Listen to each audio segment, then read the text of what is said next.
Hi, hello, வணக்கம். எல்லோரும் எப்படி இருக்கீங்க? இதுதான் எங்கள் வீடு வந்து எங்கள் சொந்த ஊர் இதுதான். சொந்த வீடு. பக்கத்தில் ஒரு ஓட்டி வீடு இருந்துச்சு. இப்போ தான் இடித்து தள்ளிட்டோம். இதுதான் நான் கல்யாணம் ஆகி போனப்போ இந்த வீட்டில் தான் இருந்தேன். ஆனால் இப்போ தான் நாங்கள் வெளில வந்துட்டோம். பிள்ளைங்களுக்காக வெளியில் வந்துட்டோம். சுச்சுவேஷன் சரியில்லை அப்படிங்கிற காரணத்தினால வெளில வந்துட்டோம். எங்கள் வீடு பிடிச்சிருந்தா எப்படி இருக்குன்னு பாருங்கள். வீடெல்லாம் வந்து நாங்கள் அப்படியே போட்டிருக்கோம். ஆனால் வந்து இடையில சுத்தம் பண்ணுறது கூட வர்றதே இல்லை. அடிக்கடி வர்றதே கிடையாது. வந்தால் 2 பேரும் பிள்ளைங்களும் வர கிளம்பிடுறாங்க. இதுதான் ஃபஸ்ட் ரூம். எங்கள் ரூம் இதுதான். இதான் எங்களோட ரூம். பெட்டு. எங்கள் ரூம் எப்படி இருக்குதுன்னு பார்த்துட்டு சொல்லுங்கள்.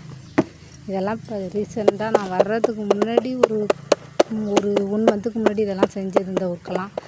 அதையும் போட்டுட்டு அப்படியே வந்துட்டோம் ஊருக்கு. எல்லாத்தையும் வேணாம் அப்படின்னு சொல்லிட்டு வந்துட்டோம். எங்கள் வீடு எப்படி இருக்குதுன்னு பாருங்கள் ஃப்ரெண்ட்ஸ். லைக் பண்ணுங்கள் ஃப்ரெண்ட்ஸ். ஷேர் பண்ணுங்கள். சப்ஸ்கிரைப் பண்ணுங்கள் ஃப்ரெண்ட்ஸ். மறக்காமல் சப்ஸ்கிரைப் பண்ணிடுங்க. இது செகண்ட் ரூம். இது தான் நாங்கள் பாத்ரூம் டாய்லெட் அட்டாச்சாக உள்ளெல்லாம் வைக்கலை. இது கபோர்டு. இதெல்லாம் எங்கள் அத்தை இறந்து போயிட்டாங்க ரீசெண்டாக. அப்போ நான் போயிருந்தப்போ எல்லாத்தையும் எடுத்து பாத்திரத்தெல்லாம் வெளில போட்டிருந்தோம். அதுதான் வெளியிலே இருக்குது. க்ளீன் பண்ணி கழுவி வச்சுட்டு அதோட வந்துட்டோம். நாங்கள் எப்போயாவது போனால் அந்த குடம் தண்ணி பிடிக்கிறதுக்காக வச்சுருக்கோம். கூட்டிகிட்டு வருவோம்.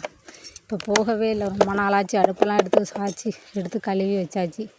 அப்படியே போட்டபடியே தான் இருக்குது. நாங்கள் அங்கே போகிறதே கிடையாது அதிகம். இதுதான் எங்கள் வீட்டு கொல்லை வாசப்படி. இந்த வீடு இடித்தோம் பாருங்கள். அந்த கல்லெல்லாம் கிடக்கு அங்கேயே. இதுதான் மாட்டு கொட்டாய். எங்கள் வீட்டில் மாடு இல்லை. பாத்ரூம் டாய்லெட் ரெஸ்ட் ரூம் பின்னாடி தான் இருக்கும். அந்த மரத்தெல்லாம் வெட்டணும். ஒரு லெமன் செடி இருந்துச்சு. அதையும் தெரியாமல் வெட்டிட்டாங்க. இதுதான் கொல்லை வாசல். எங்கள் வீட்டு கொல்லை வாசல். எங்கள் வீடு பிடிச்சிருந்தால் லைக் பண்ணுங்கள் ஃப்ரெண்ட்ஸ். ஷேர் பண்ணுங்கள். கமெண்ட் பண்ணுங்கள். சப்ஸ்கிரைப் பண்ணிடுங்க. 2 முருங்கை மரம் இருக்குது. கொய்யா மரம், 4 தென்னை மரம் இருக்குது.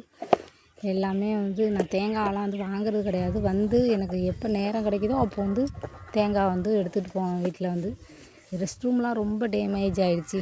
நாங்கள் போட்டுட்டு எந்த வீடுமே வந்து நம்ம வீட்டில் இருந்தால் தான் அந்த வீடு வந்து நல்லாயிருக்கும். இல்லைன்னா டேமேஜ் ஆகிரும் கொஞ்சம் நாளில். அது இப்போ அப்படி தான் இருக்குது. இந்த வீடு கட்டி 3 வருஷம் தான் ஆகுது. ஆனால் எப்படி டேமேஜ் ஆகிட்டு பாருங்கள். ஏன்னா நாங்கள் வீட்டில் இல்லாத காரணத்தினால இப்படி இருக்குது இந்த வீடு.